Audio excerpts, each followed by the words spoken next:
Às vezes faz bem pra cabeça esquecer os ruídos de curto prazo e tentar imaginar o que vai acontecer, sei lá, daqui 5, 10 anos.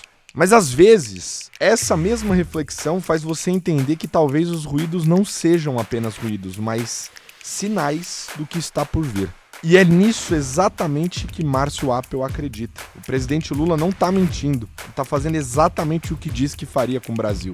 E para o Appel, esse é o mesmo caminho da Turquia, o que, quando comparado com o nosso momento atual, definitivamente é bem pior.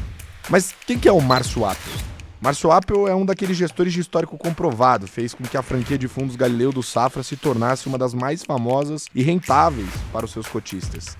Na Adam, o começo foi muito bom, depois de uma série de erros já assumidos por Márcio que tornaram a experiência dos investidores não tão boa num segundo momento. Porém, uma série de mudanças foram feitas e ele anunciou inclusive elas no último episódio que participou do Stock Pickers, há quase 18 meses atrás. Final do ano passado, a gente refocou a diretriz da companhia para voltar realmente pro feijão com arroz, que é o que eu faço há 20 anos. Bom, parece que alguns frutos aparecem e eles se destacam nesse momento com retornos na contramão da situação terrível da indústria de fundos multimercado. O que você pode esperar dessa conversa é um papo de alienígena.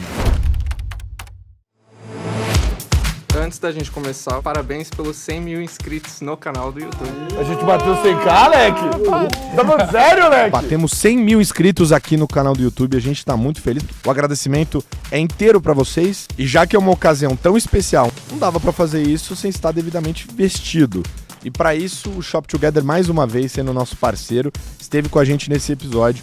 Não só vestindo eu e o Stetter, mas também presenteando o nosso convidado com uma bela camiseta Pima.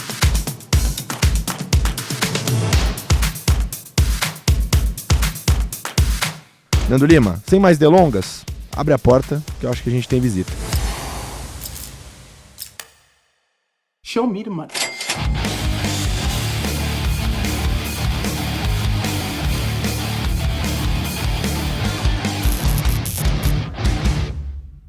Fazia um tempo que eu e você não sentávamos aqui, né? Pô, Tava com grande saudade? honra.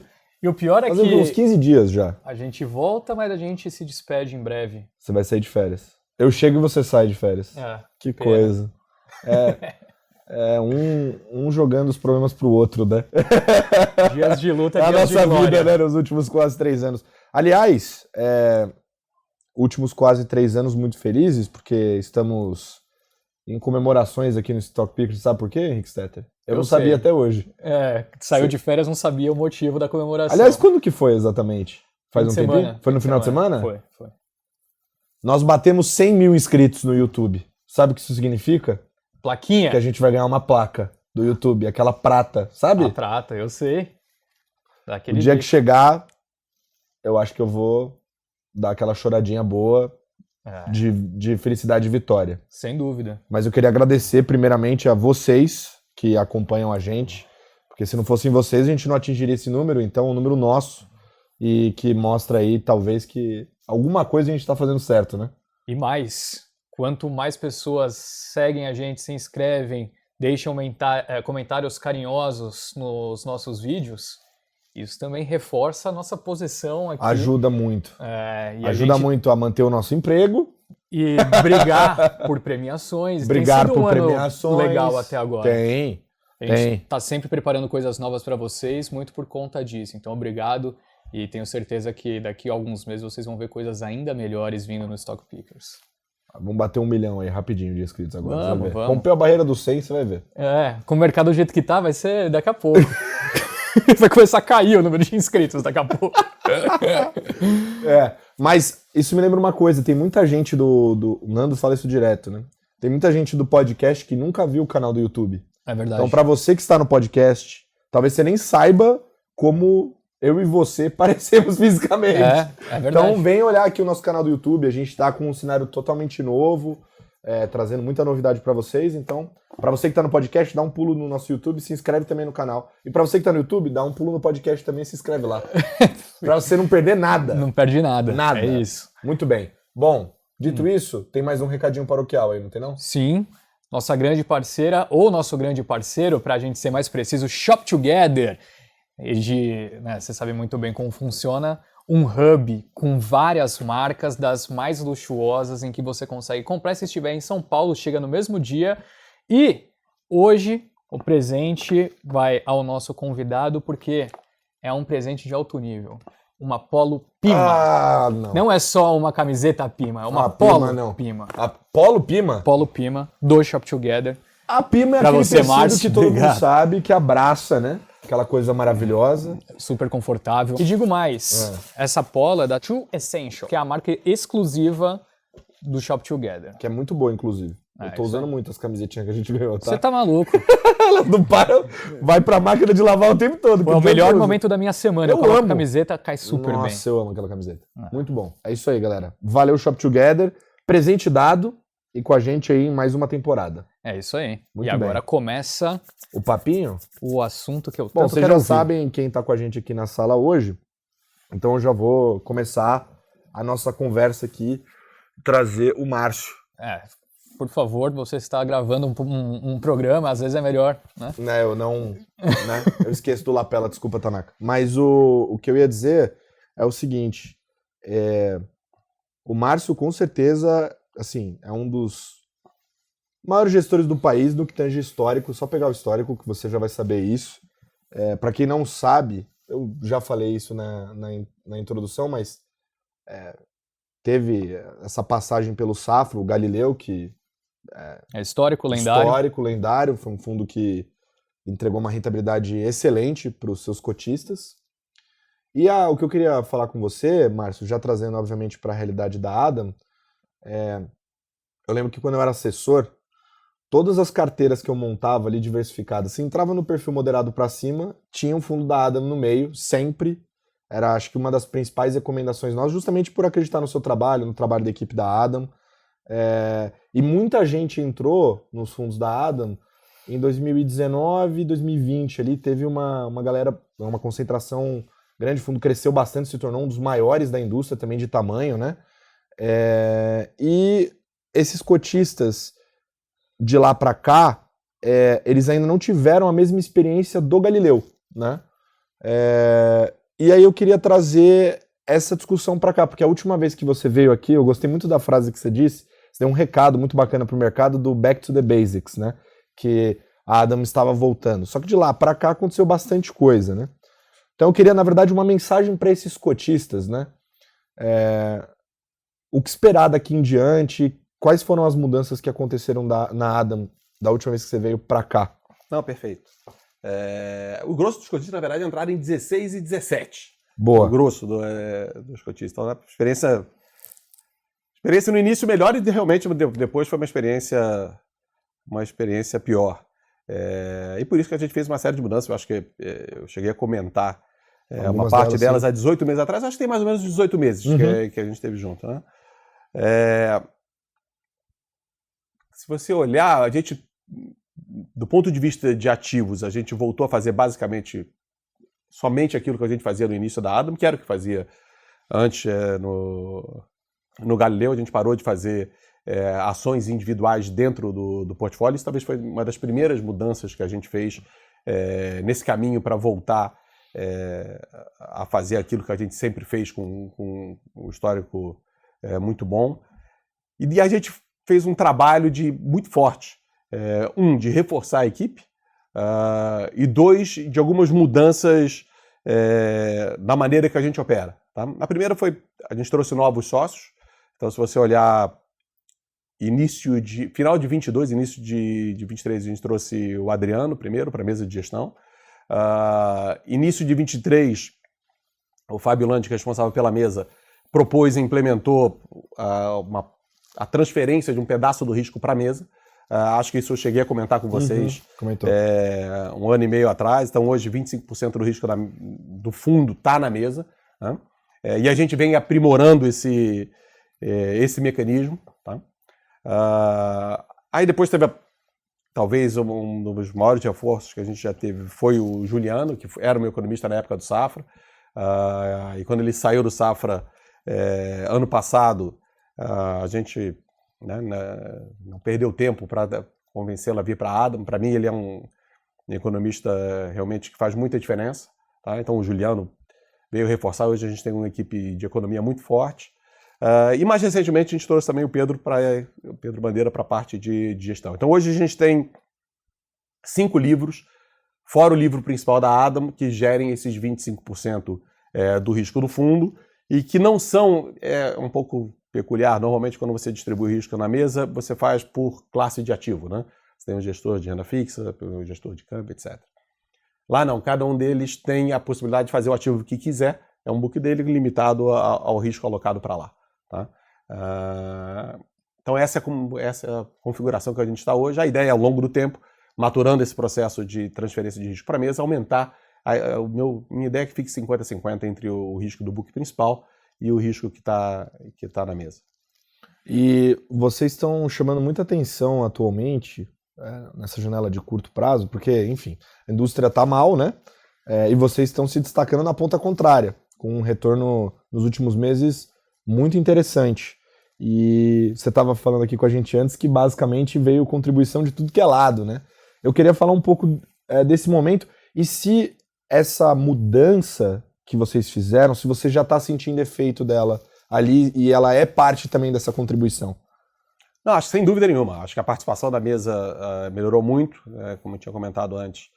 Quando está ganhando é mais fácil todo mundo querer participar. Quando a gente passou por aquele período de vacas magras, é natural as pessoas ficarem um pouco mais acanhadas e essa mudança da dinâmica, o fato de ter transferido pedaços para a mesa, fez com que revitalizasse essa discussão dentro da empresa. Então, ajudou bastante e as novas pessoas também ajudaram bastante nessa discussão.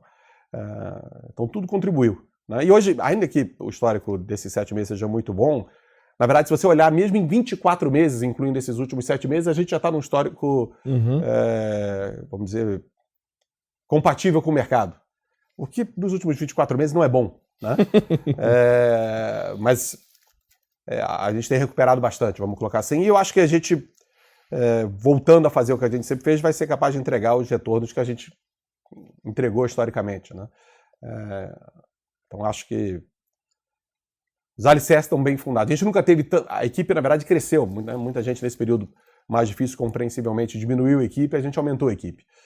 Então, a gente tem uma equipe hoje maior e mais sênior do que em qualquer outro momento da Adam. Né? E ainda seguindo os princípios que a gente seguiu quando montou a Adam. Porque tanto o Adriano trabalhou comigo no Santander, como o Juliano, que trabalhou comigo no Safra. Então ainda é gente experiente que trabalhou comigo, conheço gente boa e boa gente. Agora, a indústria ela tem mudado muito, né? Hoje em dia a gente tem mais competidores, né? Os fundos também aumentaram muito de tamanho e eu fico com uma pulga atrás da orelha que eu queria perguntar para você, que essas mudanças, obviamente, né? O seu negócio é ganhar dinheiro para o cliente, obviamente. Então, essas mudanças são para ganhar dinheiro para o cliente sempre. Mas eu fico me perguntando se ganhar dinheiro, performar bem, é suficiente nesse novo estágio para atrair novamente os cotistas, para trazer. O que você acha sobre isso? Eu acho que sim, eu não tenho dúvida que sim. E a gente olhou, tanto no nosso caso, que a gente já vê uma mudança de captação, ainda que você pode ou não ter captação positiva ou negativa, você vê a diferença na linha de captação. Então entram clientes novos. Né? E na indústria também. Você vê que tem gente performando mal, a indústria como um todo perde dinheiro, mas tem um ou outro que performaram melhor e conseguem captar dinheiro. E a gente tem uma vantagem, que a gente tem um produto de previdência muito, muito competitivo. E eu acho que é um veículo que as pessoas, ao longo do tempo, vão se convencer que é o lugar de fazer poupança de longo prazo, pelas vantagens tributárias, enfim. Então, nosso produto de previdência tem uma rentabilidade histórica muito boa por questões de limite de risco melhor que a dos multimercados, até historicamente. Então, tem aí um veículo de crescimento, uma avenida de crescimento mais fácil. Mas, como você falou, a nossa preocupação não é essa. A gente tem lá a tranquilidade do estofo para aguentar o tempo que for entregando dinheiro para os clientes. Então não é a gente tem nenhum desespero vinculado a isso. É uma consequência de entregar rentabilidade. A gente sabe que tem que entregar mais rentabilidade para poder realmente gerar um ciclo de captação maior e estamos trabalhando para fazer isso. Agora, é um negócio engraçado, porque a gente que acaba observando a indústria de perto há algum tempo, dá para perceber, de alguma forma, que existe alguma ciclicidade nos hedge funds, né? Nos fundos multimercados, né? Tem ciclos bons e ciclos ruins. A gente, olhando agora, né, todos os números que você olha, seja de captação, de rentabilidade ajustada a qualquer índice, é um ciclo razoavelmente ruim para a parte razoável da indústria, não para todos. Vocês estão indo super bem, tem alguns outros poucos que estão conseguindo ir bem também nesse período. Eu queria saber da sua visão, assim, esses ciclos, eles têm uma duração... como é que funciona esse negócio? Olha, eu não... No nosso caso, eu não atribuo a ciclo. A gente errou e teve os resgates compatíveis com os erros que a gente teve, e a gente tem que performar e vai ter a captação compatível. Essa indústria não tem milagre. Performando, você vai captar, e se não performar, nada fica de pé. Não é mais complexo do que isso. Mas como a gente estava comentando antes de começar a gravar, a indústria é aplicada em juros e comprada em bolsa. Então, a indústria como um todo tende a não performar bem quando esses dois ativos não performam bem. Então o ciclo é muito mais vinculado a isso do que as performances individuais. Tá? Por isso que você tem aí gente que performa diferente. Eu sempre fui um pouco mais crítico dos fundos que captavam quando esses mercados performavam bem, exatamente porque os clientes estavam comprando mais um investimento na média do mercado como um todo, que é comprado em bolsa e comprado em juros, do que a expertise de gestão propriamente dita. Mas não significa que fugir desses ativos seja fácil ou não. Então, são coisas independentes. O ciclo eu acho que é vinculado a isso. Bolsa eu não posso nem falar, porque a bolsa não... São poucos os ciclos bons, né? Normalmente a bolsa performa mal mesmo, é a nossa história. Ela desafia, eu brinco que ela desafia a alocação eficiente de capital, né? A bolsa brasileira. Ela perde dinheiro no longo prazo e tem risco. Juros não. Juros eu acho que é uma... Por definição, porque o tesouro é vendido, né, em equivalente ano, então, como o tesouro emite papéis pré-fixados, o mercado obrigatoriamente está comprado em papéis pré-fixados. E por comportamento do mercado, acontece que o aplicado tende a ganhar dinheiro mais tempo. Não obrigatoriamente mais dinheiro, mas mais tempo. Porque o spread vai fechando de forma mais monotônica. E normalmente quando perde, ele perde de uma maneira mais abrupta. Então, por tempo, o aplicado ganha mais dinheiro. Né? Ele perde muito em períodos curtos. Então, na média, faz com que essa alocação acabe atraindo dinheiro do público em geral. Mas nada se sobrepõe ao fato de que você tem que render no longo prazo. Se render no longo prazo, tem dinheiro, independente de qualquer coisa. E se não render no longo prazo, não tem dinheiro, independente de qualquer coisa. Não adianta, né? Senão vira perfume. Só antes da gente entrar na parte de cenário, eu queria fazer uma pergunta em relação a isso, porque o Márcio esteve com a gente há mais ou menos, então, 18 meses atrás, como você comentou, né? E o cenário também mudou muito de lá para cá.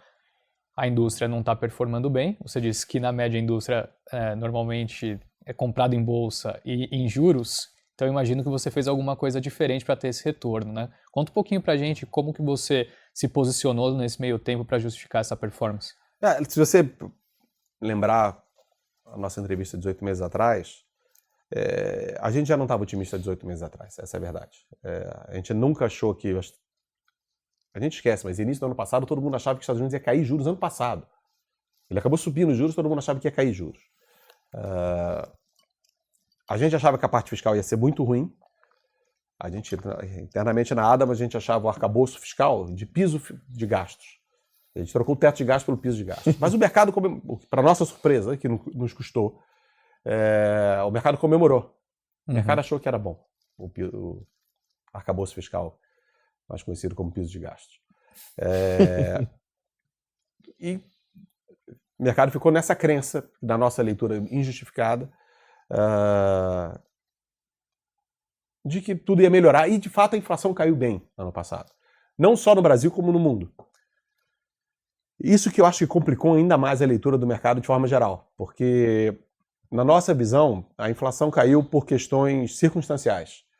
Regularização de cadeia de produção, um pedaço da queda do preço de energia, né, depois que a Rússia invade a Ucrânia. Ano passado você já tem uma normalização aí do preço do petróleo, do pico que tinha batido.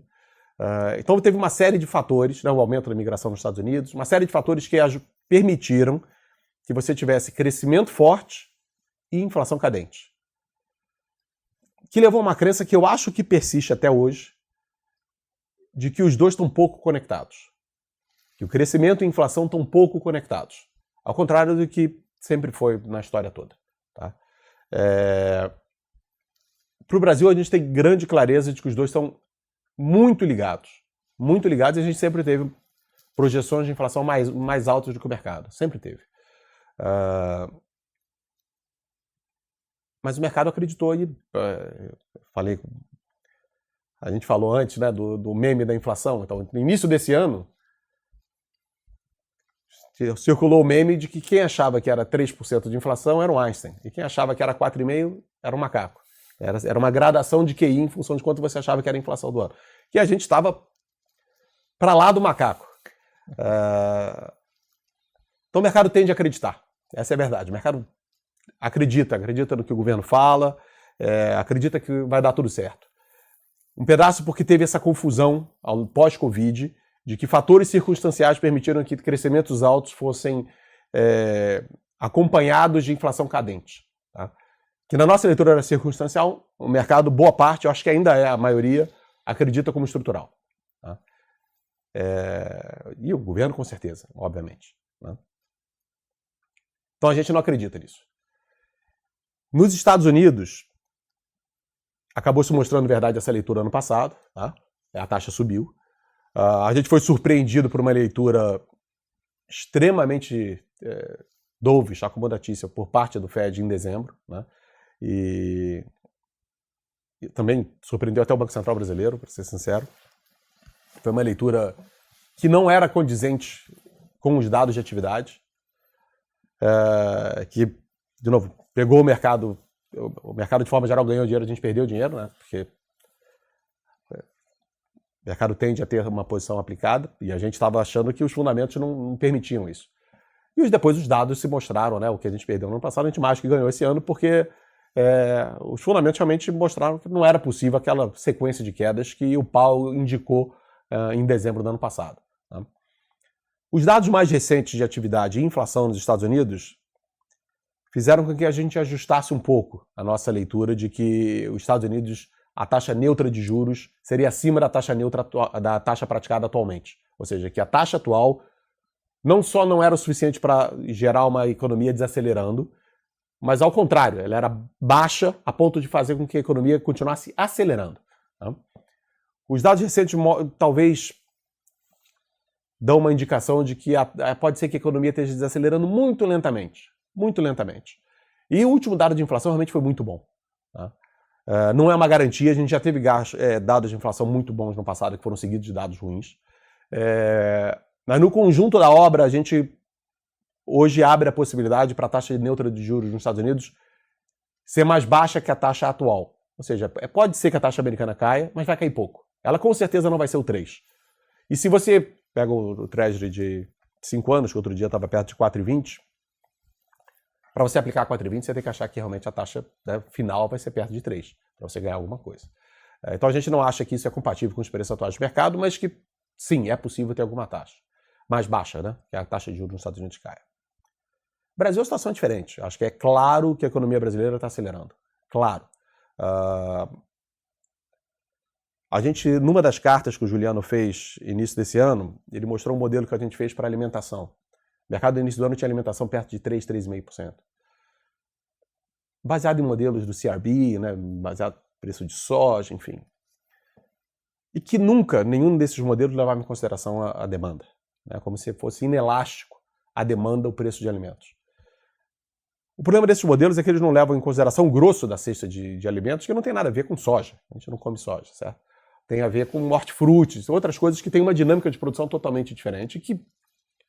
Uma dinâmica de produção que, pelo que a gente andou pesquisando, pouca gente entende, incluindo a gente. Tá? Qual é a resposta do cara que planta tomate quando o preço do tomate sobe? Será que ele pode plantar mais? Talvez ele tenha um sítio já tá tudo ali, está plantado. Para ele aumentar aquilo, ele tem que comprar, né, outras propriedades para conseguir aumentar a produção. Então não é trivial a resposta dele ao aumento de preço, se ele consegue realmente gerar alguma elasticidade na produção. Então a gente fez um modelo que leva em consideração o crescimento da massa salarial, e o crescimento da massa salarial está muito forte. A massa salarial ampliada acima de 10%. E a gente chegava à conclusão que alimentos ia subir mais do que 7%, 8% esse ano. E agora a gente está revisando já mais para acima disso, inclusive. Que era muito diferente de 3%, e que levava uma inflação no final de ano muito diferente do que o mercado levava. Vários indicadores no Brasil indicam um crescimento robusto. E da mesma maneira que o governo e o mercado comemoram a economia saudável, vamos dizer entre aspas, que é uma economia crescendo bastante, eles acham que tem muito espaço para cair juros. Mas, na verdade, os dois são contraditórios. Né? Se a economia está a todo vapor, você não vai querer colocar mais lenha na fogueira. Tá? E a verdade é que o CAGED está excelente, é verdade. Preços, de forma geral, estão muito... Atividade, matérias recentes de atividade imobiliária em São Paulo, que deveria ser um dos... Né? A atividade imobiliária é um dos que mais sofre com juros. Se você olhar, por exemplo, a balança comercial, que as importações já mostram um sinal de aceleração forte, um dos itens que mais sobe é a importação de veículos e peças. Né? Coisas que são vinculadas a crédito. Então a economia está indo... Aí fala, não, mas você está pessimista com juros e coisas, mas a economia real está indo muito bem. A economia real está indo muito bem, é um bom motivo para ficar pessimista com juros. Né? É exatamente o contrário. E a mesma coisa vale para o câmbio. Né? Todos os indicadores levam a uma leitura de que sobram reais na economia. Tem muito dinheiro circulando. E quando tem muito dinheiro circulando, a inflação é mais alta, o câmbio sobe, né? Importações sobem. E essa leitura segue intacta, e eu acho que o presidente Lula, ele não enganou ninguém. Ele falou que ia fazer isso desde o início do mandato. Né? O mercado que acha que vai acontecer de forma diferente do que o presidente diz. Muita gente do governo se mostrou equivocada com aquilo que prometeu, vamos dizer assim. Não o presidente. O presidente tem cumprido tudo aquilo que ele falou que ia fazer desde o início. E ele está te dizendo claramente o que vai fazer. Não há nenhum planejamento para cortar gastos. Gastos, que é a parte inflacionária, eu acho que isso também está passando um pouco batido. O déficit zero não é tão importante. Por que o déficit zero não é tão importante? É uma coisa que pouca gente tem atentado, e a gente mesmo pesquisou papers, a gente tem dificuldade de achar literatura sobre o assunto. A realidade é o seguinte, se você tira 1 bilhão de uma pessoa e distribui para 1 milhão de pessoas, sinto dizer, isso é inflacionário. Certo? Porque aquelas 1 milhão de pessoas, cada um vai receber R$1.000. Esses caras possivelmente precisam do dinheiro, eles vão gastar o dinheiro. E aquele cara que você tirou de bilhão, que talvez tivesse 10, sei lá, ou uma empresa, ou a Petrobras, né? Para ela não vai fazer diferença, não vai mudar o padrão de consumo dela porque você tirou esse bilhão, mas as outras 1 milhão de pessoas vão. Então isso é inflacionário. Independente se você tem como política querer fazer essa transferência ou não, quanto mais rápido você faz, mais inflacionário isso é. Então mesmo que o déficit seja zero, a maneira com que você zera esse déficit pode ser inflacionário. Tá? Então se você aumenta a despesa, o gasto do governo, isso é inflacionário. Para você diminuir isso, você tinha que arrecadar de uma maneira equivalente, vamos dizer assim.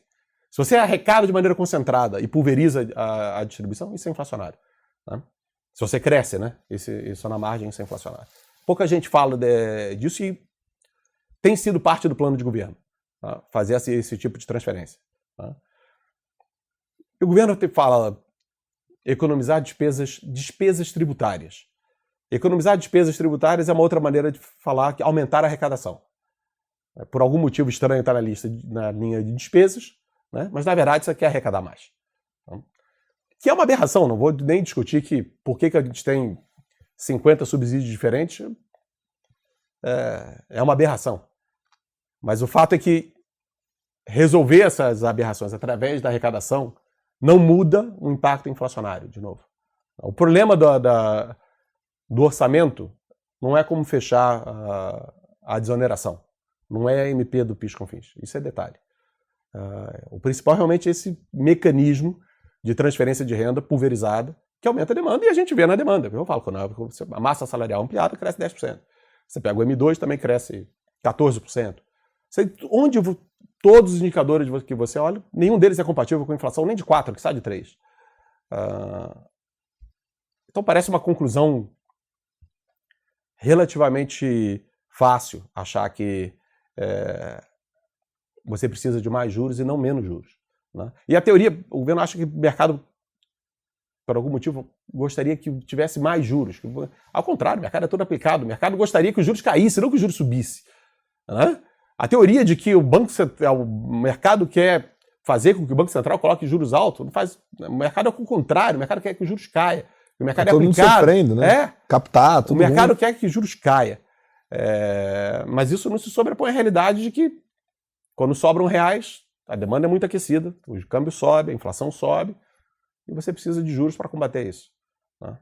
Mas, eu brinco nada, a gente é outro sistema solar, a gente não é nem outro planeta, né? O mercado tem, tirando uma exceção ou outra, né, de gente que eu falei hoje mais cedo, mas 99,9% das pessoas acham que 10,5% é uma taxa restritiva. O Banco Central afirma isso na ata.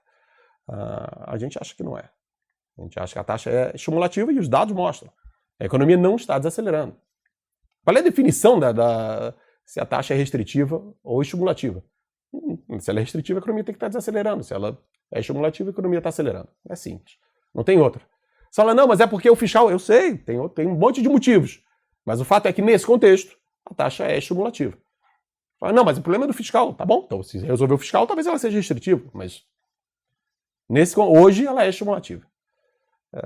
Então a gente tem essa leitura que é uma leitura muito diferente, várias discussões na ADA, mas a gente fica se policiando para lembrar, olha, mas essa opinião é uma opinião só nossa, ninguém tem essa opinião e a gente precisa tentar administrar, né, o tempo que isso entra nos preços e não só isso, as eventuais melhoras que podem ter ao longo do tempo por espumas que vão ser jogadas pelo mercado e que o mercado tende a acreditar.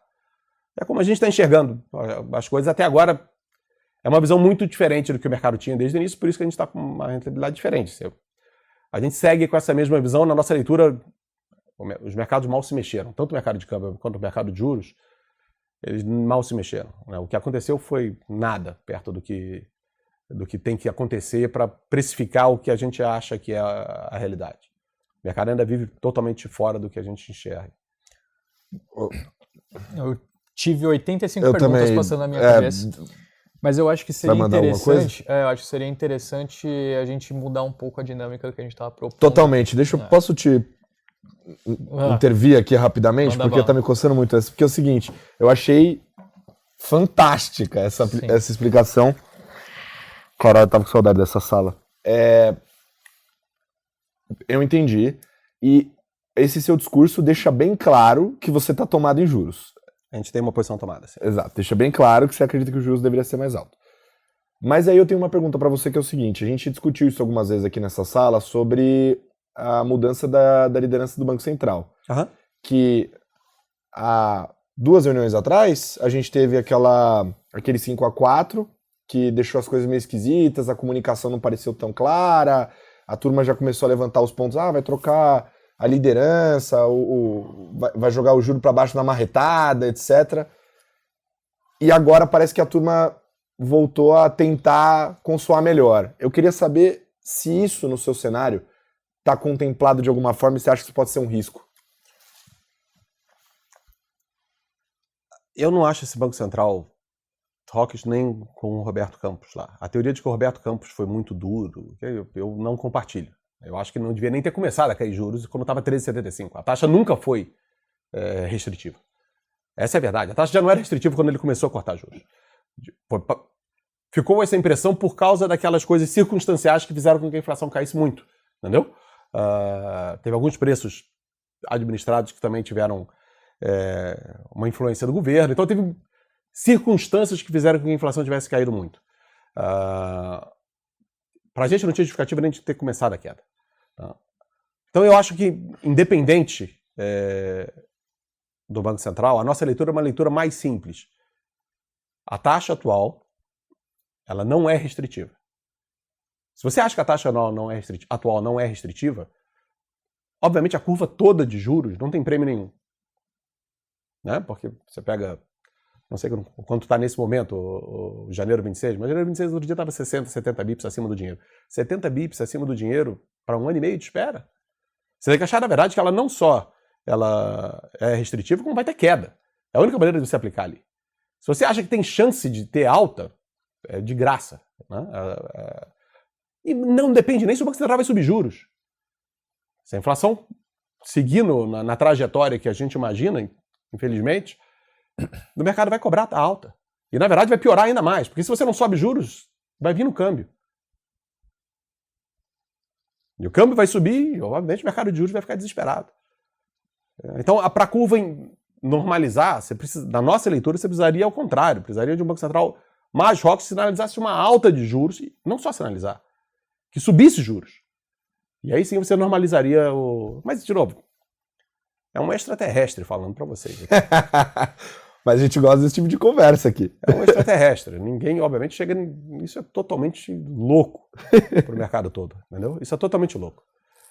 Mas mostra... O resumo é o seguinte, não tem... O ficar tomado tem pouco para perder. Se você acha que a taxa, mesmo se você acredita no cenário de mercado, você tem pouco a perder. Mesmo o Focus acha que cai pouco os juros até lá. Se você acredita no Focus,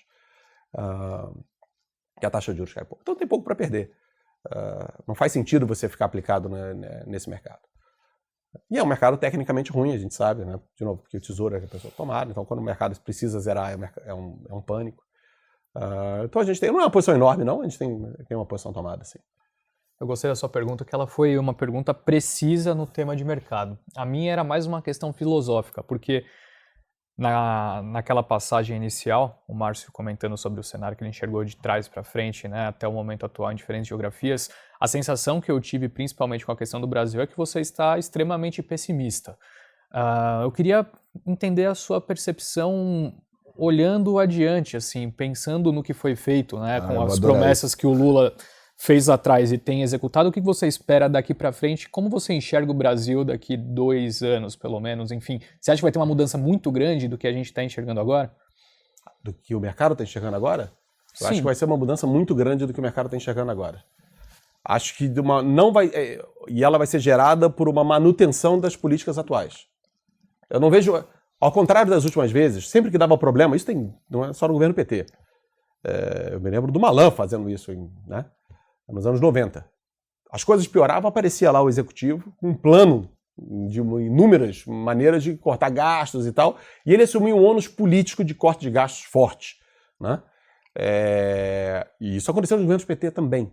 Né? Lembra do Levi e tal? Isso aconteceu. Eu não acho que isso vai acontecer dessa vez. Eu não acho que isso vai acontecer dessa vez. Então, dessa vez, você vai ter uma continuidade das políticas atuais. Tá? Acho que o governo está convencido de que as políticas atuais são políticas corretas. E o mercado concorda até agora. Essa é a verdade. Os preços, ainda que tenham dado um pouquinho, o mercado, em larga medida, concorda com essa leitura de que as políticas atuais são políticas corretas, que são ajustes finos que a gente está falando. Vai ser 0,25, né, da meta, meio de déficit, ajuste fino. Que a economia está crescendo bem. Isso, a gente, inclusive, tem crescimento bom ainda para os outros anos. Então, não tem motivo do ponto de vista de economia real, né, de você ficar pessimista. Acho que o crescimento vai vir bem. Do ponto de vista de indicadores, eu acho que a gente não está caminhando na direção da Venezuela, mas a gente está caminhando na direção da Turquia. Para mim, o cenário é um caminho para a Turquia, né, onde a inflação sobe e os juros sobe atrasado e a inflação é crescente ao longo do tempo. Ela não é cadente ao longo do tempo, ela é crescente ao longo do tempo. E câmbio igual. Né? Para a Bolsa pode não ser ruim. Né? É um ambiente que, de novo, você mantém uma sobra de reais, para a Bolsa pode não ser ruim. Mas, obviamente, a gente conhece essa história. A inflação crescente sustenta o crescimento durante um curto período de tempo, que em algum momento, se você quiser controlar a inflação, você vai precisar de um choque de juros, e aí as coisas vão se reverter. Mas talvez demore mais de 2 anos para isso. Acho que não para preço de mercado. Não para preço de mercado. Acho difícil a situação, e pelo ponto de vista cronológico vai ser um problema, porque talvez a gente chegue nessa situação no ano de eleição, que vai ser mais crítico ainda. Então eu acho que o mercado pode ajustar drasticamente os preços. Acho que o governo não muda a política econômica, eles estão convencidos que a política econômica é correta. Tá? E, de novo, Se você olha os preços de mercado, o mercado concorda. Né? Se você acha que a taxa de até 2026 é o que a curva de juros coloca, mesmo o câmbio estando perto de 5,40, não é nada demais. Sofreu um pouco recentemente, está um pouco pior que as outras moedas, mas pouco diferente das outras moedas. Não aconteceu nada. Significa que o mercado concorda, e a verdade é o seguinte, não é que o preço significa que o mercado concorda mesmo. O mercado acha que está tudo bem. Você fala com as outras pessoas, todo mundo acha que a inflação ano que vem é menor que a desse ano, que a taxa corrente é restritiva, e que é possível manter esse crescimento alto e a inflação cadente. A gente tem opinião diferente, mas é totalmente alienígena. Agora, você falou sobre grandes mantras aí do mercado em relação ao governo atual, que vem se, enfim, repetindo ao longo desde a eleição até o momento atual, e um deles que eu sempre escuto é a figura do Haddad como sendo O bastião, né? o bastião, ou, né, a pessoa que vai ser capaz de segurar talvez essa onda do governo de gastar mais. A verdade é que até agora a gente tem visto um movimento contrário, e saíram até alguns ruídos, né, de que ele estava incomodado com isso algumas semanas atrás, enfim. Você acha que num possível cenário adiante, ou de um Haddad deixando a posição, ou o Haddad perdendo essa credibilidade que até agora parece se manter com o mercado, isso seria talvez o grande gatilho para essa mudança de percepção que o mercado teria em relação à direção da economia brasileira? Eu acho que não. Eu acho que o Haddad segue o direcionamento do Lula, né, e vai contar a história que dá para contar. Eu acho que é isso. Eles acreditam nisso. De novo, não é que eles estão fazendo. Eles acham que o bem do país é feito assim. Mas se você acha que o bem do país é feito assim, você está convencido disso, você não vai ser, né, não vai alterar a sua rota porque o mercado está achando que é diferente. E eu acho que é isso. Eles estão convencidos que para o bem do país isso é o que tem que ser feito. E eles vão seguir assim. Tem gente que concorda, tem gente que discorda, né? Eu acho que essa rota leva a determinados preços. E tem dois caminhos. Se você continua inflando a economia, você tem o caminho do câmbio e o caminho da inflação, né? Esses dois são difíceis de você conciliar, né? O câmbio é acima de tudo, né? O câmbio não permite esconder nada. E você vê uma dinâmica hoje, mesmo da balança, que já começa a piorar bem, mas importações acelerando bem. O presságio não é bom em termos de preço. Do ponto de vista de economia ou política, o que teria que acontecer para você mudar de opinião a respeito desse posicionamento? A gente estava discutindo isso na última reunião que eu tive. Se realmente a gente tiver mais... Não precisa nem estar errado, né? Se acontecer um pouco antes a queda de juros nos Estados Unidos, talvez permita um tempo maior para a gente respirar aqui, porque permite talvez que o câmbio permaneça mais controlado e, consequentemente, o desvio, acho que não muda o destino, mas faz com que ele seja mais lento, e o caminho para esses preços que a gente imagina ocorra de forma mais lenta. O outro é muito difícil, é uma impossibilidade, na minha leitura, essa taxa de crescimento. Você fala, não, mas está crescendo. Você está falando crescimento, está crescendo 2%. O problema é que a nossa produtividade é muito baixa. Para crescer esses 2%, a gente emprega muita gente. E o desemprego não vai virar negativo. Então, o que determina realmente se a gente está em equilíbrio, esse é o fator crítico. É o desemprego. Se o desemprego está estável, você sabe que a economia está perto de um equilíbrio, né? Se ele está caindo o tempo inteiro, não pode ser equilíbrio. Em algum momento ele vai ter que parar de gerar aquela quantidade de empregos, porque não pode ser negativo, né? Os Estados Unidos tem a questão da imigração, tem outras coisas que ajudam. E mais do que isso, nos Estados Unidos tem uma corrida muito mais efetiva entre o ganho de produtividade das novas tecnologias e toda a pressão inflacionária das medidas fiscais que são feitas. Na verdade, uma das coisas que fez com que o mercado e que o governo se sentissem mais chancelados com o aumento de gastos, é que não é só o Brasil. Isso ocorre no mundo inteiro. No mundo inteiro, hoje tem uma enorme dificuldade de cortar gastos e é uma tendência natural dos governos só aumentar de tamanho, né?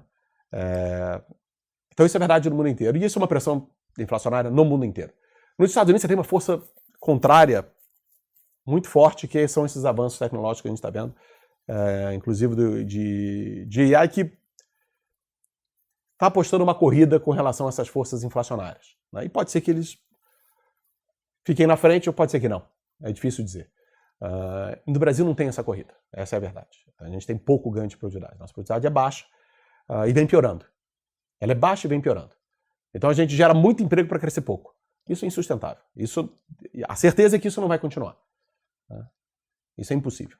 É matematicamente impossível, né? Então a gente ou vai crescer menos, né, ou vai gerar inflação. Escuta-se falar sobre avanço de tecnologia no Brasil apenas no agro, né? Se você tirar o agro Sem da dúvida. conta, acho que sobra pouco.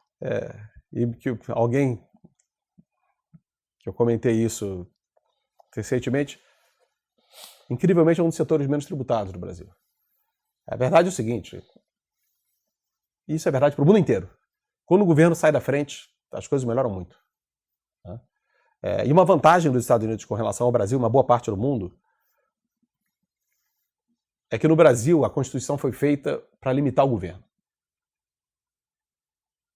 Essa é a origem da Constituição americana, porque obviamente você teve a Guerra da Independência, que era para se livrar, né, de um outro governo que regia, e você quis criar uma Constituição para impedir que você se sinta de novo oprimido pelo governo.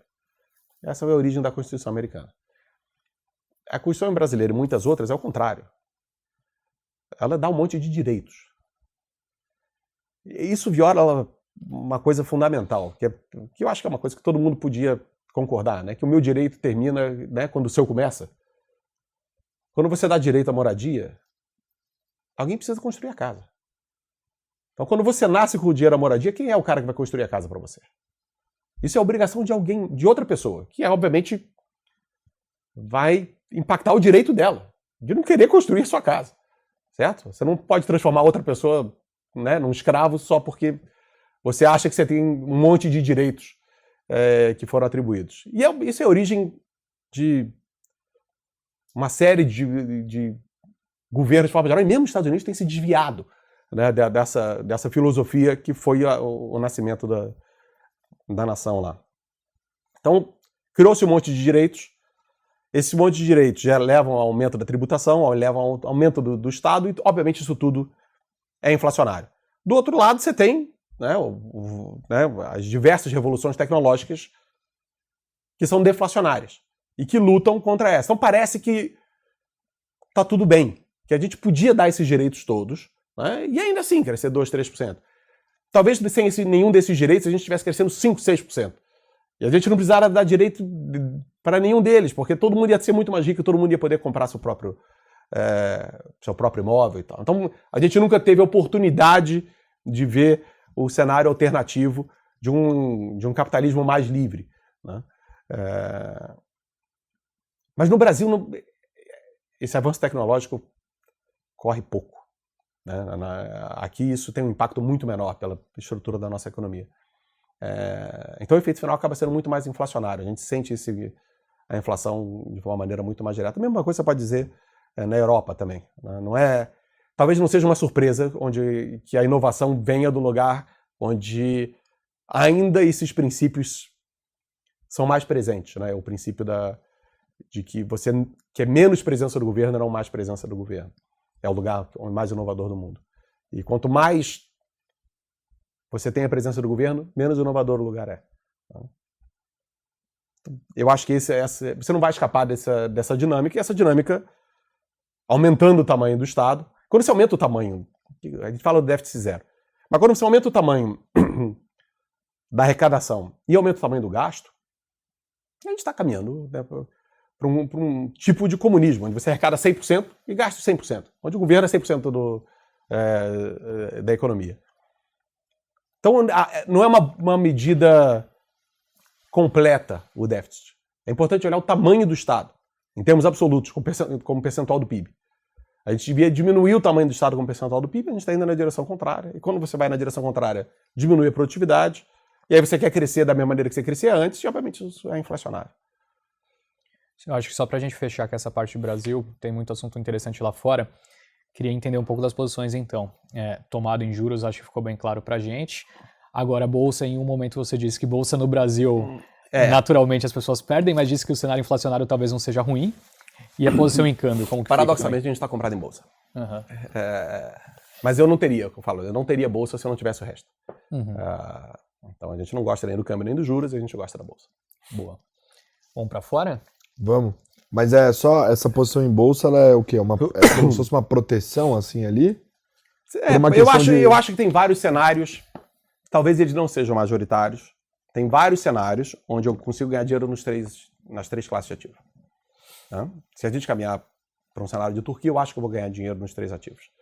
Porque a taxa de juros ex-post é baixa e a inflação é alta o suficiente para você, para a bolsa ganhar dos juros. Tá? Obviamente, se você tiver um cenário de que o juros sobe muito, né? Não precisa nem que o juros pelo Banco Central suba muito. Se o mercado precificar uma alta muito forte de juros, aí a bolsa obviamente vai sofrer. Mas eu consigo... E tem um cenário onde a gente está totalmente errado. E que tudo é maravilhoso. A gente hoje não consegue enxergar, mas a gente sempre pode estar errado. E nesse cenário a bolsa obviamente vai performar muito bem. Então ela compõe bem o portfólio. Boa. A gente colocou aqui, para quem está acompanhando no podcast e não seguiu as mensagens iniciais do nosso querido Tomás de vir para o YouTube, hoje nós temos aqui nos quadros da nossa sala pessoas que a gente acha que representa bem a discussão do tema, né? Então, o que pega mais é a marra do Jerome Powell ali, né? Isso, Jeremy Powell pousando para Zara. Isso é tá sob ali medida. Presidente do Banco Central Europeu, Christine Lagarde. Aqui temos Campos Neto, que já esteve presente, acho que em 80% dos nossos stock pickers dessa temporada. E quem importa de verdade na China, né? Que é o Xi Jinping, o líder supremo da nação. Exato. Quando eu olho para fora e vejo essas imagens aqui que a gente selecionou, me parece muito claro que a discussão é juros, e a gente está falando de juros aqui também. Principalmente na parte dos Estados Unidos, você citou que recentemente teve uma surpresa positiva com a questão inflacionária. Queria pegar um pouco desse pensamento que a gente estava construindo do passado até aqui, né? Mas do momento atual adiante, qual que é a sua visão? As coisas já estão mais claras para que direção os juros estão indo e se o Fed está conseguindo de fato cumprir com o seu objetivo? Não, para mim ficou menos claro, porque eu tinha opinião inversa. Né? Eu tinha a opinião que a taxa não era restritiva e que precisaria subir juros do patamar atual. Então, para mim, isso ficou em dúvida, não só por causa desse indicador de inflação. Se você procurar bem, você vê alguns outros indicadores que mostram algum tipo de arrefecimento na atividade econômica. Eu não descarto, longe disso, da economia voltar a acelerar e precisar subir juros. Longe disso. Mas eu estou menos certo desse cenário do que eu estava antes. Acho que tem dados o suficiente para eu ficar na dúvida. Então, para mim, ficou menos certo que o juros nos Estados Unidos não é contracionista e que não tem espaço para corte. Hoje eu acho que tem uma probabilidade razoável dele conseguir talvez fazer uns 2 cortes de juros, terminar 5%. Eu acho que o ciclo, se ele vier, será pequeno. Acho que a taxa neutra é muito maior do que o mercado acha. Isso eu ainda estou convencido. Mas antes a gente achava que não tinha a menor chance de corte. Então isso mudou e talvez por isso. Acho que tem uma disputa entre forças opostas. Uma que é toda parte de política econômica governamental, que é super inflacionária, contra a evolução tecnológica avassaladora, que é deflacionária. Só pegando um gancho sobre essa parte, você já enxerga algum efeito dessa questão de inteligência artificial nos preços, ou ainda é um sonho que pode ocorrer em médio prazo? É difícil dizer. Eu acho que a gente teve, se você olhar na distribuição de emprego nos Estados Unidos, uma boa parte dos empregos que foram perdidos foram empregos de maior poder aquisitivo, tá? E muito emprego criado na parte de hospitalidade, recreação, enfim, e educação. Então, que é também compatível com esse cenário do AI, que eu acho que vai pegar primeiro as partes mais burocráticas. E eu tenho ouvido já alguns exemplos de esse sistema sendo colocado em prática, tá? E reduzindo o custo de mão de obra. Difícil dizer o quão disseminado está, tá? Não consigo ter essa leitura clara. Eu vejo outros preços nos Estados Unidos que deviam estar sofrendo com juros, como preço de moradia, e ao contrário, estão performando excepcionalmente bem, ainda que você possa ter discussão com relação ao número de casas construídas e tal. O preço de moradia não está caindo, está subindo e uma velocidade razoável, que não seria compatível com o fato dessa taxa corrente ser restritiva, tá? Porque o mercado imobiliário seria um dos primeiros a sofrer. Então, é difícil mensurar, isso que eu posso te dizer.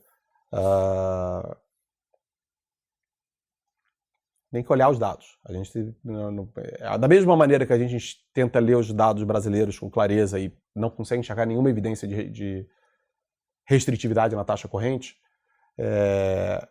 eu podia falar mesmo nos Estados Unidos antes, hoje eu não posso.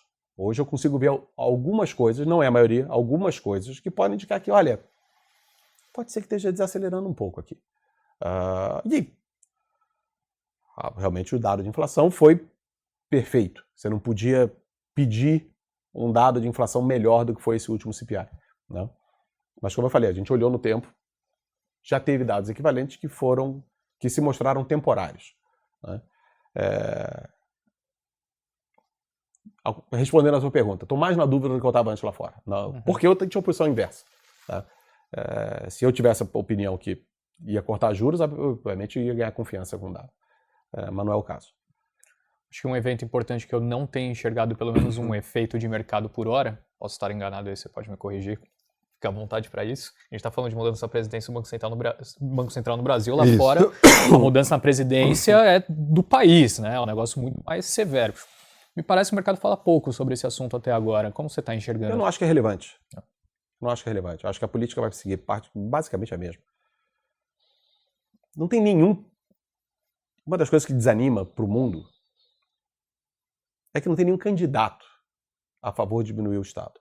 Não tem nenhum candidato com essa plataforma. Então, tirando a Argentina, né, vamos torcer pela Argentina, tirando a Argentina, não tem nenhum candidato, porque mesmo os candidatos de direita não são a favor da redução do Estado. Esse é o problema. Eles são de direita por outro motivo, mas não pelo tamanho do Estado, né? Isso não devia espantar ninguém, né? Porque é a mesma coisa que você pedir para o governo cometer suicídio, certo? Você quer diminuir o tamanho do Estado, mas você está elegendo o Estado, né? A administração. Então, a tendência, e é o que você verifica, a tendência de governos é crescer. A tendência de governos é crescer. Com sorte, que foi o caso dos Estados Unidos durante muito tempo, a economia cresce de uma maneira que você não consegue crescer o Estado da mesma maneira. Ou seja, o Estado cresce, mas a economia como um todo cresce mais. Então você consegue diminuir o tamanho relativo do Estado. Tá? Já é muito bom. Já é muito bom. Não é uma verdade na maioria dos casos. Então, isso aqui desanima um pouco e é o motivo pelo qual eu acho que não faz pouca diferença se é o Biden ou o Trump. A sensação que eu tenho é que cada vez mais o mundo só parte para uma direção como a que você comentou quando a faca está no pescoço. É exatamente isso. E ainda não chegamos num estágio como esse, mas parece que o mundo todo está numa direção perigosa. É isso mesmo. Será que em algum momento esse jogo vira? As últimas vezes que que o mundo resolveu isso foram de uma maneira cataclísmica, guerras, né? Você precisava realmente começar de novo.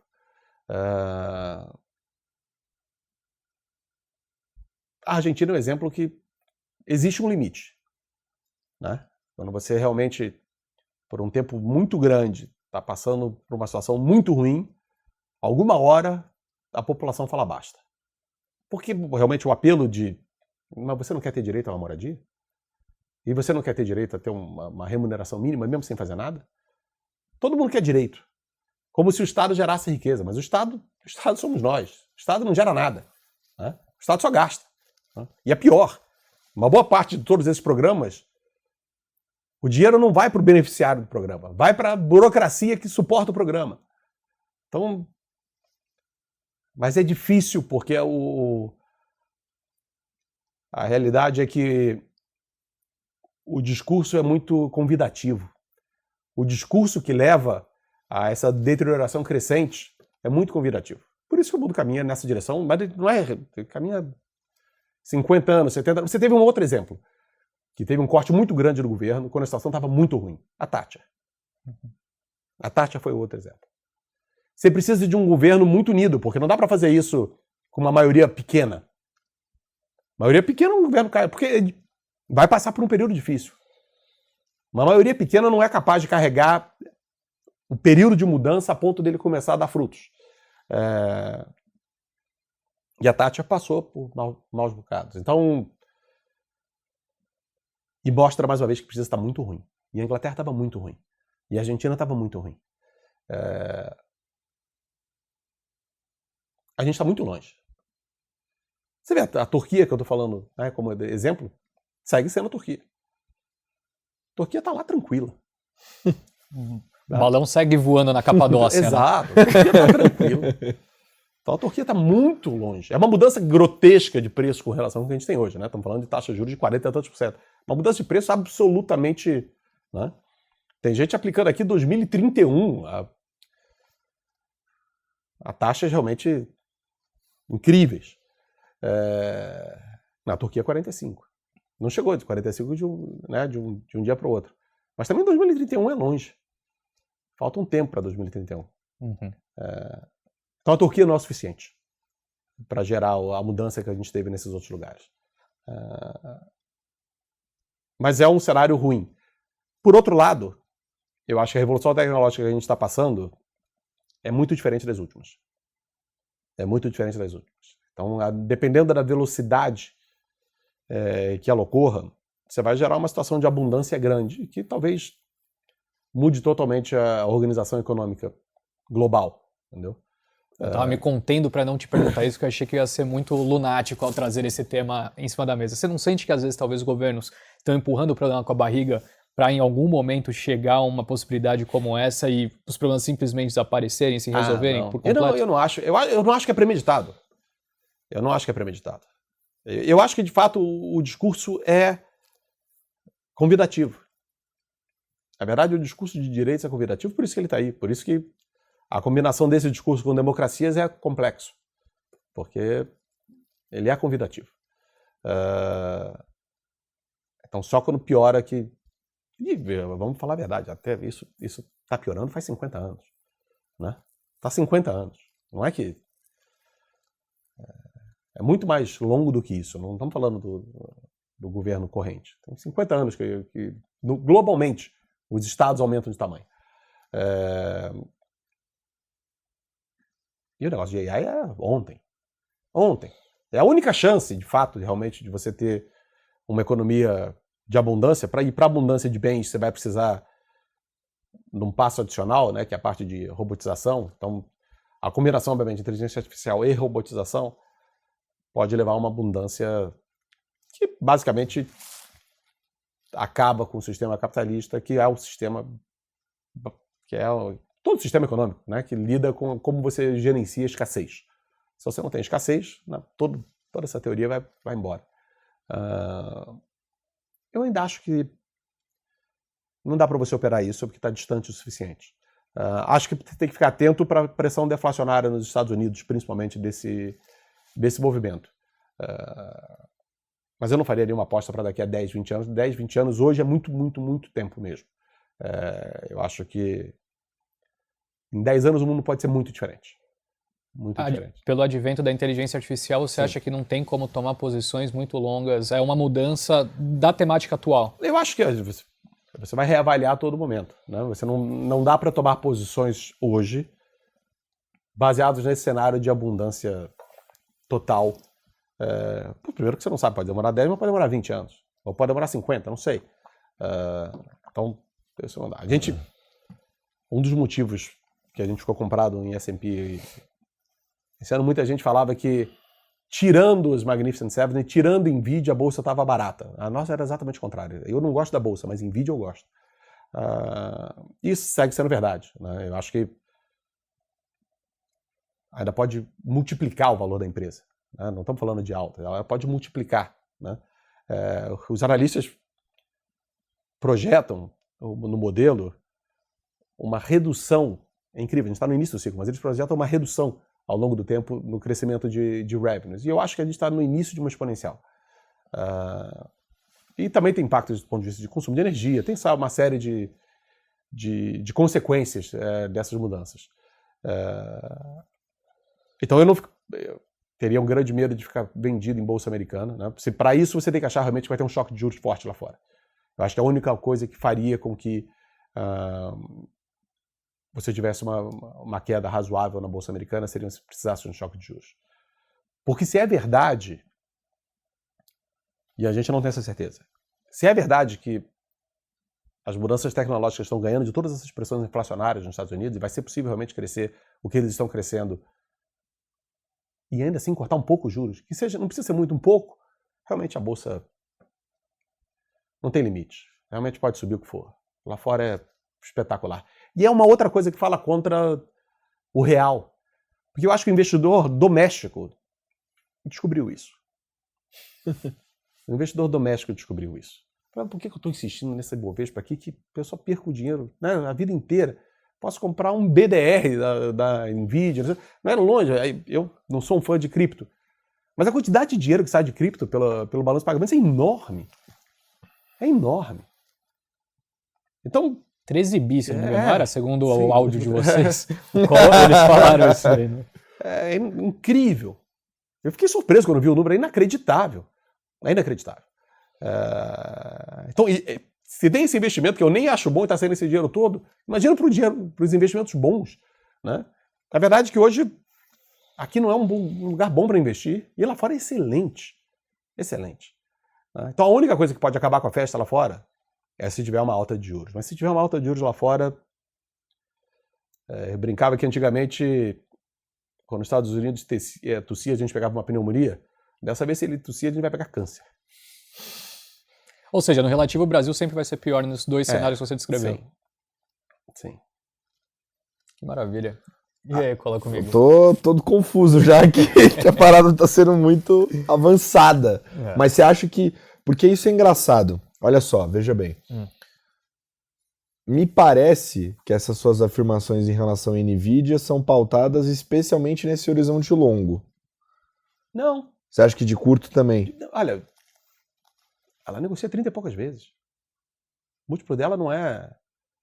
Você fala, não, ela negocia... E Amazon, só para... Não... Pode parecer loucura o que eu tô falando, mas assim... A Amazon negociava 200 vezes. Não tinha múltiplo. Não tinha múltiplo. Esses estão falando da fonte da tecnologia mais revolucionária, talvez, da história da humanidade. Negociando 30 e poucas vezes. Eu consigo ver ela triplicando do preço atual. Daria quase 10 trilhões de dólares, né? Sim. Eu consigo ver fácil. Fácil. Fácil. Acho que não subiu nada. Eu acho que não subiu nada. E olha, eu comprei... não tem no fundo, né? Porque a gente tomou essa decisão de não colocar ações individuais. Sim. Acho que a minha primeira boleta foi perto de $100. Que eu comprei o papel. Foi perto de $100. Eu comprei, fui comprando depois. Isso há e quanto segui tempo comprando atrás? depois.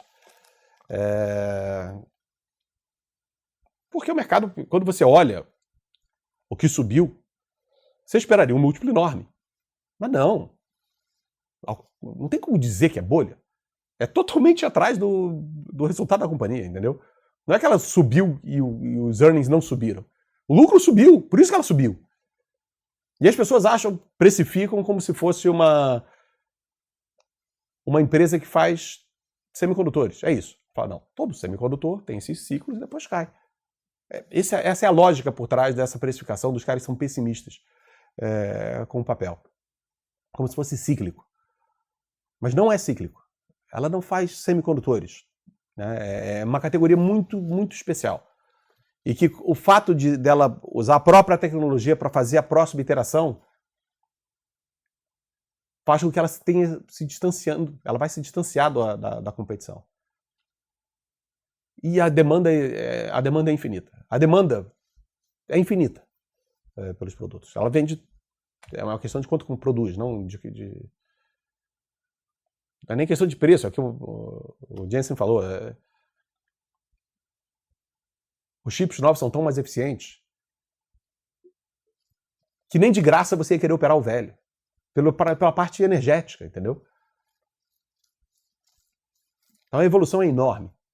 A evolução é enorme e isso vai consumir uma parte, e vai consumir muita energia, então tem toda a discussão de investimento em grid. A nossa estimativa, para você ter uma ideia, é tão absurdo. O impacto de AI deve ser pelo menos um 0,2 do PIB americano. O crescimento do PIB americano vai ser só essa parte de AI. Então é muita coisa. Estamos falando de uma coisa que não se compara com nada que a gente viveu antes. O Zuckerberg até comentou sobre isso, eu acho que nessa semana ou na anterior, que um grande problema que a indústria vai ter daqui adiante não é mais a capacidade computacional, a capacidade de geração de energia, né, para suprir toda essa demanda. E tendo em vista exatamente isso, vocês pensam em algum tipo de investimento nessa parte de energia ou não? Não, hoje a gente não. A gente chegou a olhar cobre, porque obviamente vai demandar cobre, mas não foi. Não é só a gente que olhou isso, e o preço também andou bastante nessa direção. A gente ainda acha que é melhor ficar. Se você acha que quer surfar isso, fica no S&P mesmo, que é melhor. Hoje a gente nem tem posição S&P, a gente está zerado. Exatamente porque eu já estou otimista lá fora, né? A gente tem outras posições, está aplicado em juros, está comprado em ouro, enfim, tem outras posições lá fora, eu não quero estar mais otimista ainda lá fora. Mas é uma posição que eu carregaria fácil, estruturalmente, né? Se você olhar no meu portfólio pessoal geral, eu estou comprado lá em ações dos Estados Unidos, com certeza. Esse comprado em ouro, ele tem a ver com as questões inflacionárias já comentadas aqui, tem a ver um pouquinho talvez com questões geopolíticas também, Banco Central comprando. Sim, exato, tem os dois. Qual a sua percepção a respeito do risco geopolítico atual? Eu acho o risco alto. Não difícil prever, obviamente, se vai deflagrar uma coisa em Taiwan, que seria o ponto focal hoje. Acho que não, mas tem o risco.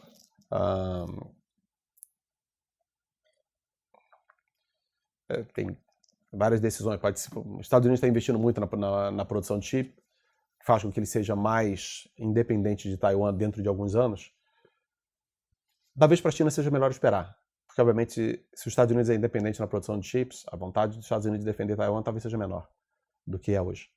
Ainda que talvez na força relativa, do ponto de vista militar, talvez a China esteja na melhor relação, por causa da queda do crescimento econômico e queda demográfica também. Então, do ponto de vista militar no relativo, talvez hoje seja um momento melhor do que depois. Mas talvez, se você esperar, Taiwan vai perder importância estratégica para os Estados Unidos. E que talvez essa mudança seja mais suave do que pareça. Mas não é uma situação boa. E mais do que isso, o que foi feito com as reservas russas, não interessa se você concorda ou não concorda. O fato é que o cara tinha reservas em dólares e hoje não tem mais. Tinha reservas em euros e hoje não tem mais. Se você é um adversário geopolítico desse pessoal, o que você faz? Compra ouro, né? E acho que a China tem 4% de reservas em ouro. É irrelevante, insignificante. Então tem um espaço enorme de compra de ouro por parte dos bancos centrais, e é uma decisão óbvia. É uma questão de administração da velocidade que eles vão comprar, junto com a questão da taxa de juros nos Estados Unidos. É uma maneira de você aplicar a Treasury com esse adicional secular desses bancos centrais não alinhados comprando ouro. A correlação piorou muito, a verdade seja dita, entre o ouro e o Treasury. Então, ainda que a performance não seja ruim, nas últimas semanas não tem performado especialmente bem. Não que tenha caído muito, mas simplesmente a correlação se perdeu um pouco. Mas a gente está olhando. Agora, nesse ponto de correlação é interessante, porque dá uma impressão, às vezes, de que, eu não sei se para você, né, mas dá uma impressão de que, obviamente, como o Stetter falou, a discussão atual naturalmente focada em juros, a economia mais importante do mundo dos Estados Unidos, o juro de lá é o mais importante, e todos os movimentos de juros lá, né, essas movimentações das taxas, elas causam um efeito no mercado quase que simultâneo de quedas e altas. Com exceção do Brasil, que em dias bons de CPI lá fora, etc., a gente cai anyway. Mas me dá essa impressão. uma impressão de ganho de correlação nesse sentido. E aí eu fico pensando, né, se para um gestor de portfólio como você, a diversificação é importante em certa forma, como que fica essa relação de construção de portfólio num ambiente onde as taxas de juros americanas determinam os movimentos em simultâneo? Não, pra gente é melhor, na verdade. Quanto Ah, é? mais correlação, melhor, porque eu consigo fazer... Essas arbitragens funcionam melhor. Né? Então eu consigo, por exemplo, ficar aplicado lá e tomar daqui. E isso funciona melhor. Eu fico bem mais limpo no idiosincrático do que quando a correlação está mais espúria. Eu tenho performance crescente do ouro para baixo e para cima. Tem quebrado isso um pouco. Então, se eu tivesse, por exemplo, um portfólio puro de Treasury, a volatilidade da cota teria sido menor, para o mesmo resultado, possivelmente. Eu ainda acho que tem valor no ouro, por isso que eu sigo. Mas se você é capaz de manter essas correlações estáveis ao longo do tempo, e ela se deslocando só pela idiosincrasia, com sorte na direção que você acredita, é a melhor dos mundos. Né? Quando é tudo descorrelacionado, a montagem do portfólio em si fica mais complexa, né? Porque você tem poucos outros ativos para mitigar risco diretamente quando você tem um evento extremo. Né? Então, para a gente isso é bom, não é ruim. Muito bem, Henrique. Você tem mais coisas aí? Não, eu só queria pegar uma percepção rápida a respeito das duas regiões que a gente acabou falando menos. Eu queria te escutar, vocês estão fazendo alguma coisa em Europa e em China? China, o Pedro, o João Pedro que a gente trouxe agora, fez posição. O book principal a gente não fez recentemente. Acho que China vai seguir enfraquecendo. É uma posição que a gente fez vinculada à China, que eu achava que era melhor, que era o short em uma posição que a gente ganhou dinheiro esse ano. Agora está zerado. Mas quando o maior rival industrial é a China e a China vai fazer esse dumping internacional, isso afeta diretamente a competitividade do Japão. Acho que o Japão hoje não pode ter uma moeda forte, a moeda vai ser desvalorizada. E a gente fez esse trade ao longo do tempo. Não foi na China, foi no Japão, mas um bom pedaço por causa da dinâmica da economia chinesa. Tá?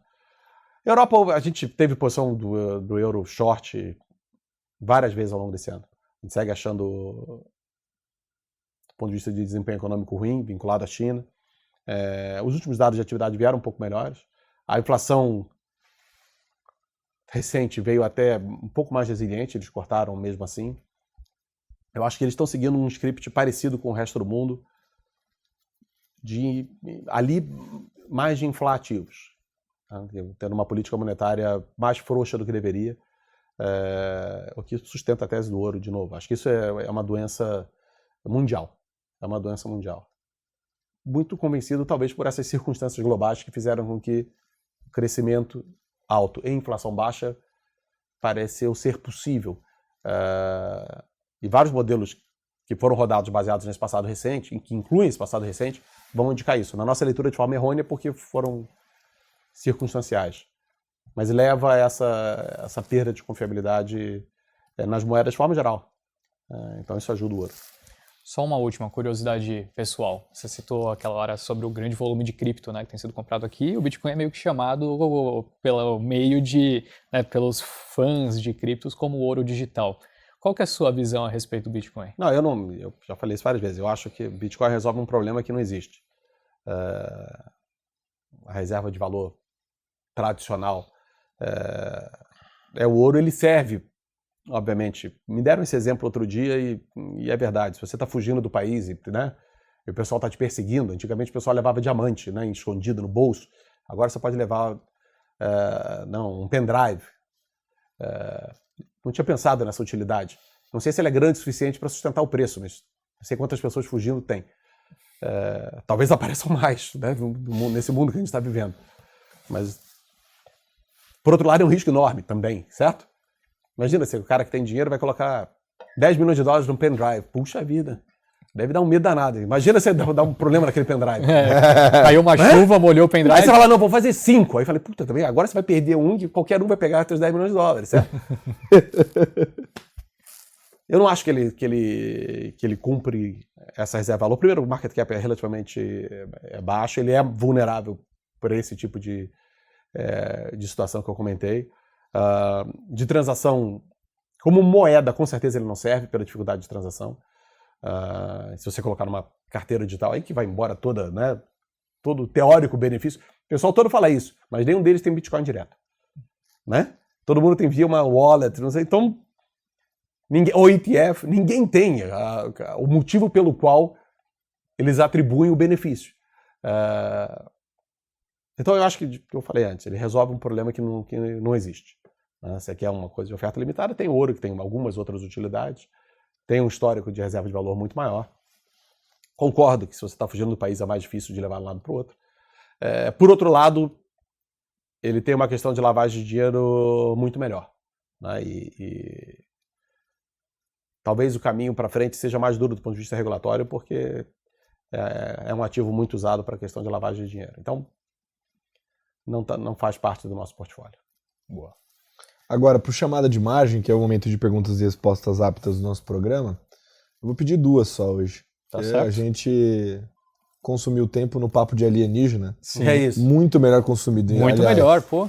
Totalmente alienígena. Aliás, muito melhor consumido. Mas a primeira coisa que eu queria que você sugerisse pra gente, Márcio, a gente tem pedido uma lição de casa.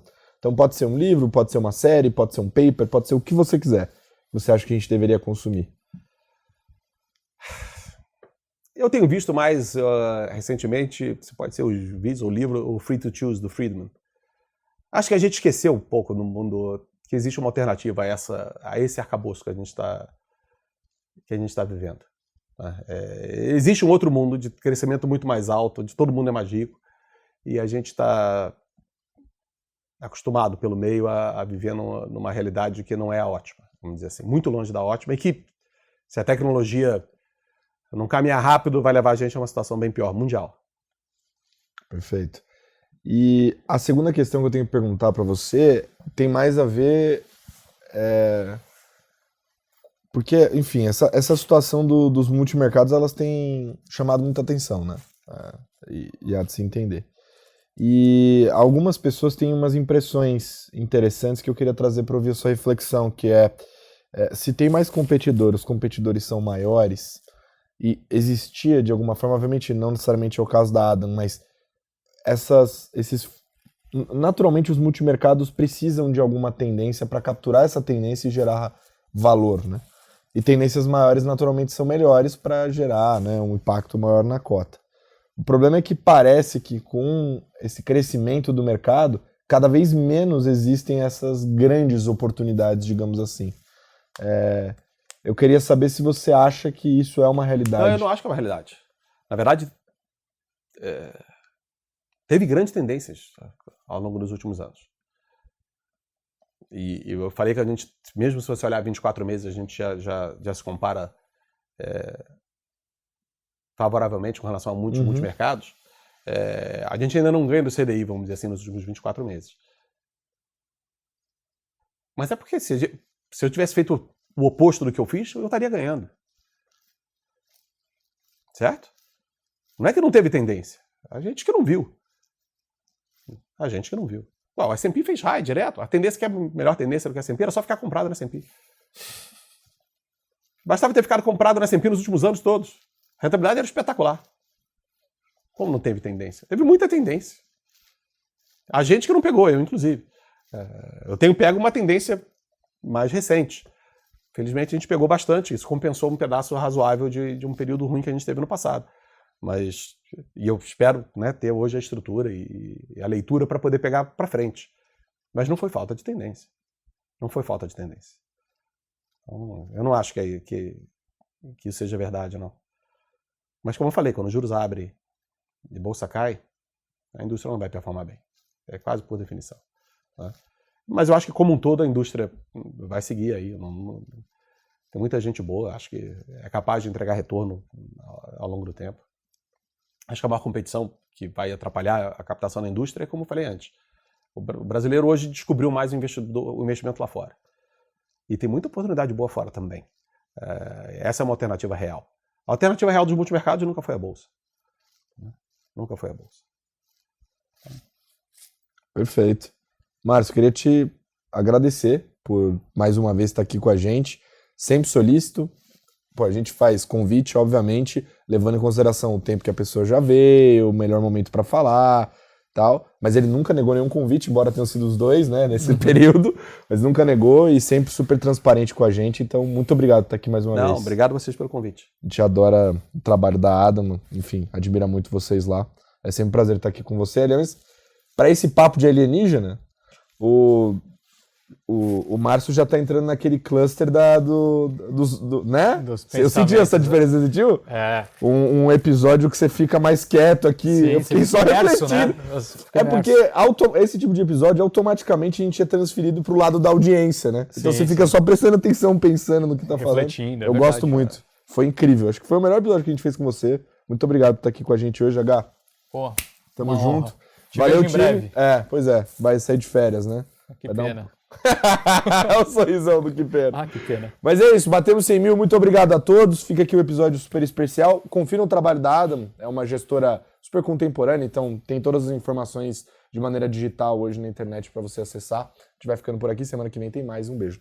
Tchau. Show me the money.